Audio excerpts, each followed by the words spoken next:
Merci à tous d'être là.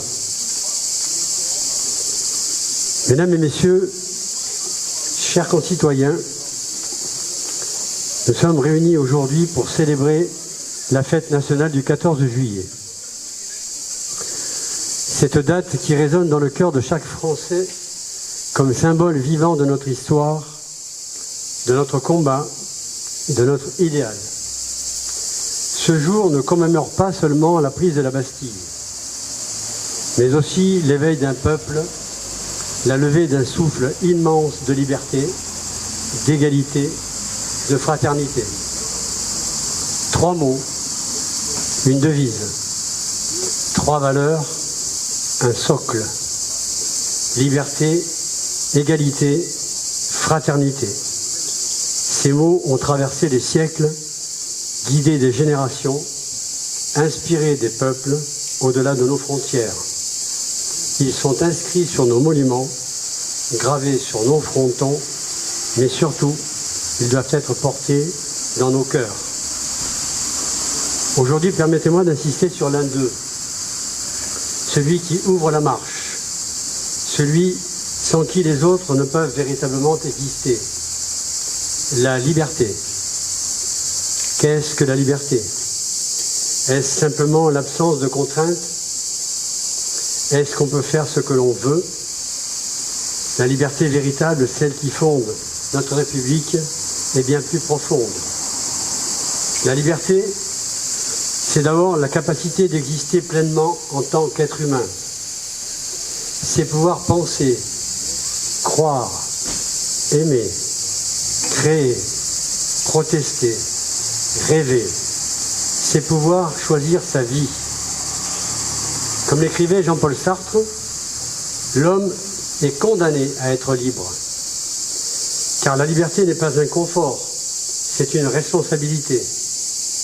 Elle exige courage, discernement, respect d'autrui. Mais la liberté dont je veux vous parler aujourd'hui, c'est ce que certains appellent la liberté de va. Formulation poétique, ou pour reprendre une ancienne expression spirituelle, celle qui invite chacun à se mettre en route, à aller vers soi, vers le vrai, vers ce qui élève. Une liberté exigeante et profondément humaine, celle qui ne dépend pas des chaînes visibles, mais de ce que nous décidons pour nous-mêmes, celle qui nous pousse à dire « je vais » plutôt que « je suis contraint ». Une liberté volontaire, un élan, un dépassement. Va. C'est cette parole qu'on retrouve dans toutes les grandes aventures humaines. Dans le récit biblique, c'est Dieu qui dit « Abraham, va vers toi-même ». C'est Moïse qui franchit la mer. C'est Jeanne d'Arc qui se met en marche. C'est Victor Hugo qui écrit depuis l'exil « La liberté commence là où finit l'ignorance ».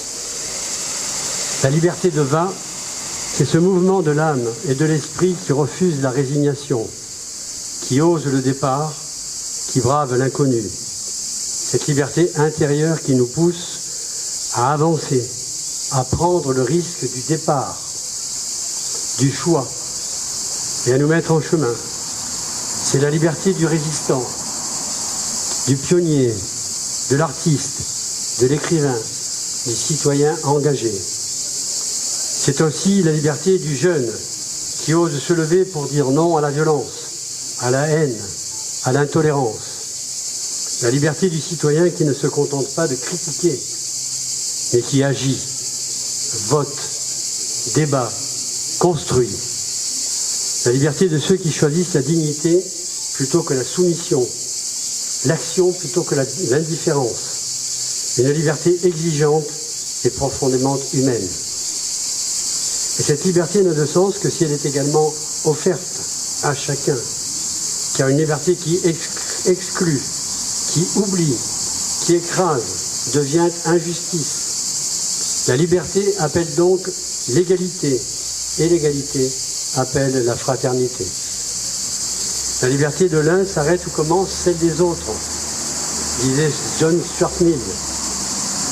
Mais dans notre République, la liberté de l'un commence aussi par la reconnaissance de l'autre, par la main tendue, par la solidarité.